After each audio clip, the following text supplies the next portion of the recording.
Good morning once again, my brothers and sisters. Here we are on a very special day. Today we begin the book of Numbers, the fourth book of the Bible. Well, there's a lot to learn in this book. We've seen God create the world in the book of Genesis. We've seen him make a covenant with Abraham. We've watched him promise that Abraham's descendants would be more numerous than the stars in the sky. And that he would inherit a promised land. We've watched the Israelites go into slavery in Egypt and God deliver them miraculously. We've seen God give his law on Mount Sinai as he delivers his people out of the slavery in Egypt.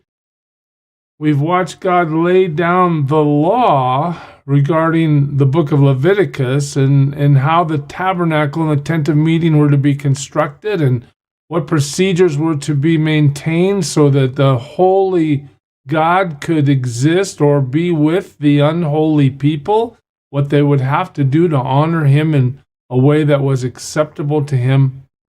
And as we begin the book of Numbers, we begin a journey into chronicling all the people, counting them, making sure there's organization as the 12 tribes are kept distinct. We're going to also watch them on the journey to the promised land. But when we start the book of Numbers today, I just want to take you back to a cycle that we talked about quite a while ago now. But if you recall, the people of Israel, they might start with obedience, and that's going to lead them to God's blessing. You remember Leviticus chapter 26, there's tremendous blessing in obeying God. All right, but then what happens? Sin comes into the camp. They start to disobey God. They start to ignore what he wants. That cycle leads them to punishment. They receive the consequence of their choices. Once they've suffered enough, they decide to repent, and what happens? God forgives, God restores, God continues to love them, guide them, provide for them, and then they start to obey again. This is the cycle. This is the cycle. And as they go through that cycle, I want to take you back to Leviticus 26 just for a minute and remind you of something that's critically important. God says this, I will do what? I will remember my covenant. We're about to watch the interplay between man's disobedience and God's faithfulness, man's inability, unwillingness to follow God in truth, and God's willingness to keep his promise even though he's dealing with sinful, rebellious people, even though he's willing to let them suffer the consequence of their choices. He is still going to get his promise fulfilled, right? He's going to remember his covenant with Jacob, with Isaac, with Abraham. I will remember the land.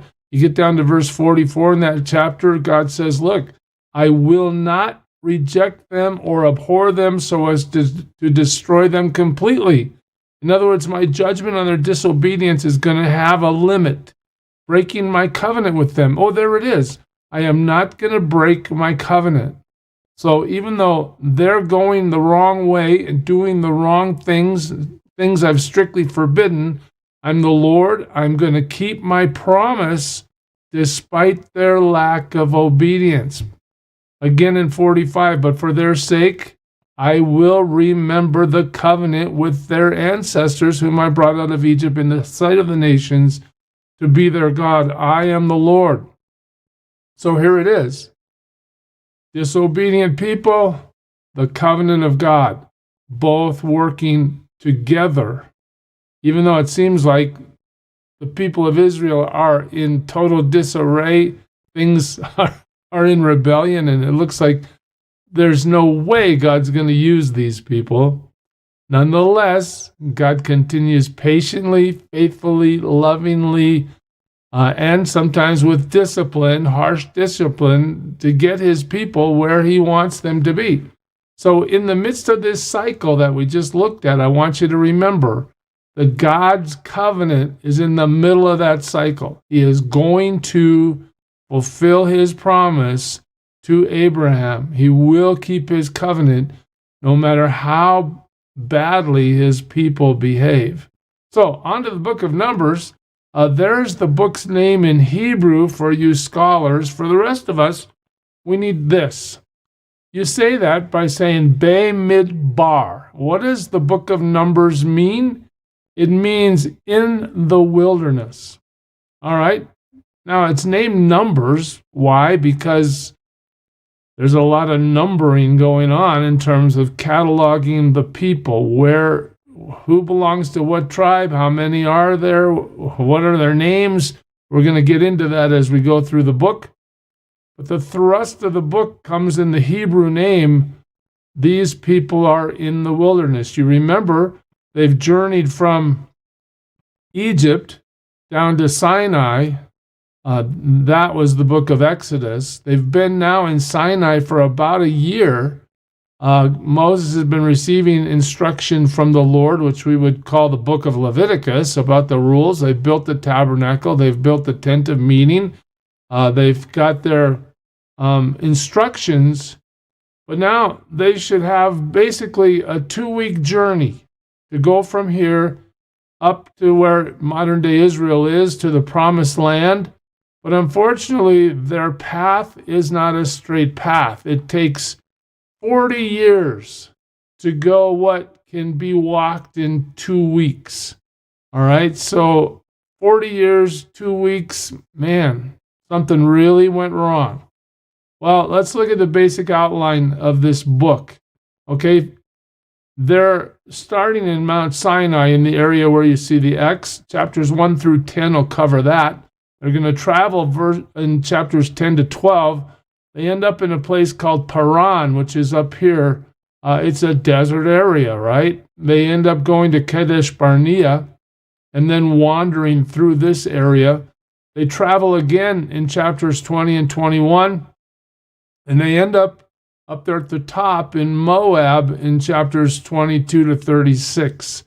So this is the journey God's people are going to go on. And just to give you a little bit of the organizational structure of how God's going to arrange them, the tabernacle is going to be in the center of the camp. Those L's stand for Levite encampments that are around the tent of meeting, around the tabernacle. And as God would have it, he structures his tribes to be on each side of the tabernacle. We'll see that played out.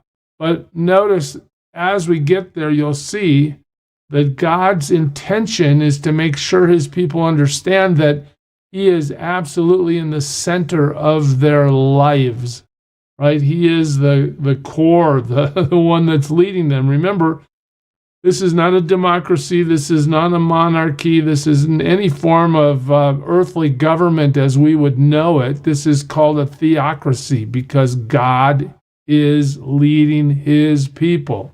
He is the king. He is the one giving instruction. And when the fire or the cloud moves from the tabernacle's location, this camp picks everything up and follows. And there'll be a specific order in which they follow. We'll get to that as well.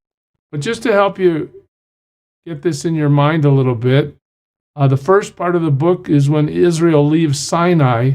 Then they'll camp at Kadesh Barnea for a while. You'll see a big rebellion happen that God responds to through judgment and helping people understand. But probably one of the key aspects of this book happens in chapter 13. Israel sends spies into the promised land. 10 of the spies come back and report that it's just impossible. We can't take these people. There's no way we should try to enter the promised land because we're just going to be defeated. There's no way we have the power to overcome these places. In other words, there's no trust in God. There's no confidence in his promise or his plan. Even though, historically they've watched all this deliverance happen to them, they still can't believe that God will take them forward as he has promised to do. Caleb, Joshua, they believe. The other 10, no, we're not doing it. So Israel decides not to trust God, and they decide not to enter the promised land. And that leads them to 40 years of wandering. This is such a key aspect to this book because we see two things. One, God accomplishes his purpose. Two, God will let you suffer the consequence of your choice while he accomplishes his purpose. They could have just gone in, but no, they decided they didn't believe God enough. They wouldn't trust him enough to just enter in. Okay, so God says, no problem. You can die in the desert. You guys wander for 40 years. Go ahead. If you don't want to go in, then that's your choice, and here's your consequence. It's very insightful in terms of how God deals with us even today. As the book moves forward, Moses strikes the rock at Meribah in his anger.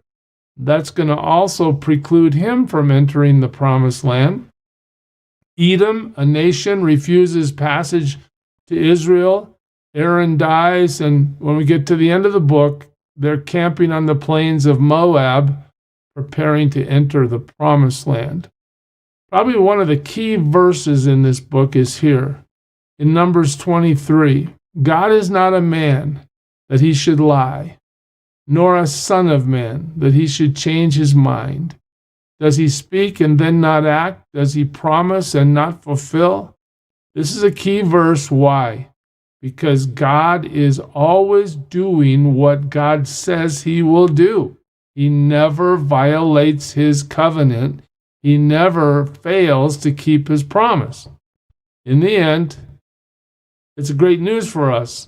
God's the same yesterday, today, and forever. We can trust him in this verse just like they did when this verse was written, when they lived through it. We know when he promises, it's a guarantee. But what's fascinating about the book of Numbers is the interplay we'll witness between God's promise and the rebellion of the people who refuse to trust God. I'm not going to belabor it this morning. That's enough. We'll begin the book of Numbers officially tomorrow to try to understand in chapter 1 how God has his people organized. Just remember, to make a wrong choice in God's economy might mean that God lets you go in the wrong direction. And there might be consequences associated with that. And what happens? God's still going to accomplish his purpose. And once we suffer enough, we usually come back. But in the end, God is going to move forward with our cooperation or without. What do we want to do? We want to abide. We want to be connected to the vine as a branch that produces fruit through the power of the vine. That's the only way that we can accomplish what God wants in our lives. God bless you, church. Serve him well today. Who is it who for sinners shed his blood, and now for cleansing all can plunge beneath that flood? It's Jesus. But do you know who he is?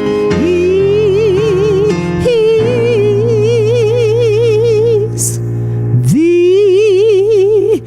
image of the invisible God, and he's the brightness of his glory, the first, the last, the future, the past. He is God.